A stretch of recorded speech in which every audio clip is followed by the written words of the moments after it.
पढ़ेंगे जो जैसा करता है इसका मतलब जो जैसा करता है वह वैसा आता है। नहीं, हम लोग जैसा करेंगे वैसा पाएंगे। नहीं, एक हाथी होता है, क्या होता है? हाथी रहता है कि क्या रहता है? और एक टेलर रहता है, क्या कौन रहते हैं? एक हाथी और एक टेलर क्या काम करता है? हाँ, टेलर का काम है कपड़ा सीना। टेलर और हाथी में दोस्ती हो गया, क्या हो गया? किसमें किसमें दोस्ती हो गया? हाथी और बहुत ज्यादा दोस्ती नहीं।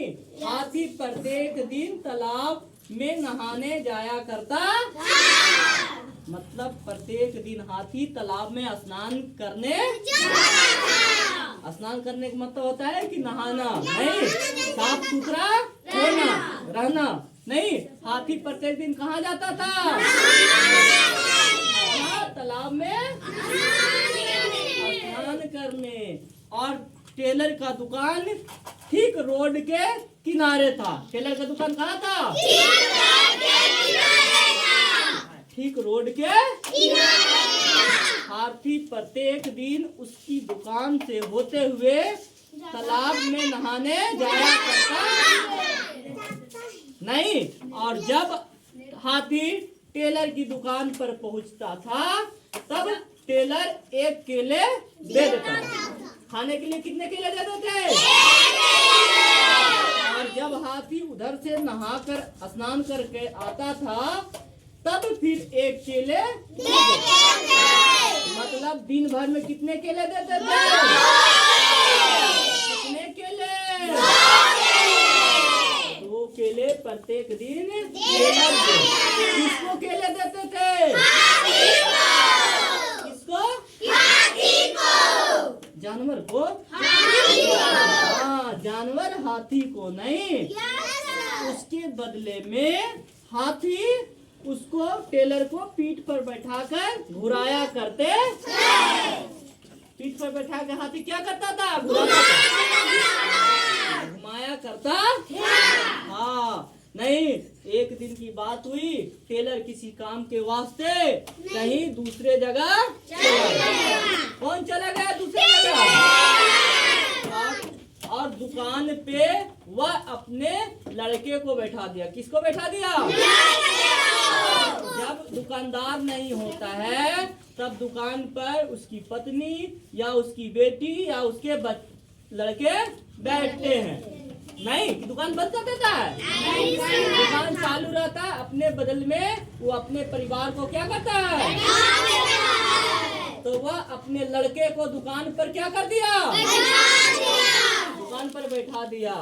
और जब हाथी स्नान करने के लिए सुबह तालाब जा रहा था तब टेलर की दुकान पर जाकर केला खाने के लिए फिर से जाता है। नहीं, कहाँ जाता है? टेलर की दुकान पर जाने के बाद देखा कि उसका दुकान पर कौन था? बेटा था। अब बेटा जब देखा हाथी को तो हाथी जब आगे केले खाने के लिए सूढ़ बढ़ाता है तो दुकानदार जो बालक होता है उसका टेलर का लड़का वह केले की वजह उसमें सुई चुभा देता है। क्या चुभा देता है? हाथी के सूढ़ में क्या चुभा देता है? हाथी को बहुत गुस्सा आ गया। क्या गया? वह सीधे स्नान करने के लिए कहाँ चल गया? हाँ, तालाब में चल गया। कहाँ? स्नान करने के लिए।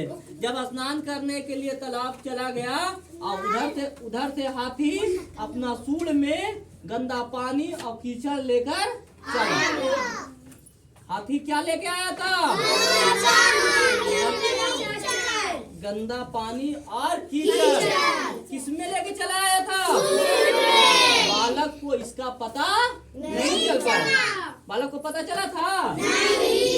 फिर जब जाते हैं बालक के पास केले खाने के लिए, तो फिर बालक क्या करता है?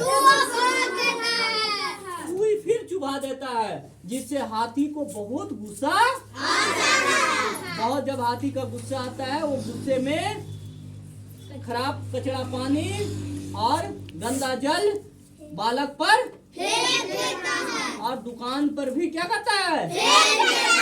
जिसके कारण उसका सारा कपड़ा खराब हो जाता है, और बालक का भी सारा कपड़ा हो जाता है। नहीं तो जैसा करता है वैसा पाता है। अगर बालक अच्छे काम किया करते हाथी के साथ, तो उसे क्या मिलता? अच्छा परिणाम मिलता। लेकिन वह बालक हाथी के साथ अच्छा व्यवहार नहीं किया, इसलिए हाथी भी उसके साथ अच्छा व्यवहार नहीं किया, बहुत ज्यादा नुकसान उठाना पड़ा। इसलिए हम इस कहानी से यह शिक्षा लिए कि हमें हमेशा सत्य बोलना चाहिए, सच बोलना चाहिए, और किसी को बेवजह दूसरे को परेशान नहीं करना चाहिए। अगर हम किसी को दूसरे को बेवजह परेशान करेंगे, तो वह हमें भी बेवजह परेशान करेगा। नहीं तो हम लोग आज से बेवजह किसी को परेशान नहीं करेंगे। अब कहानी यहीं पर क्या होती है? समाप्त होती है। चलो।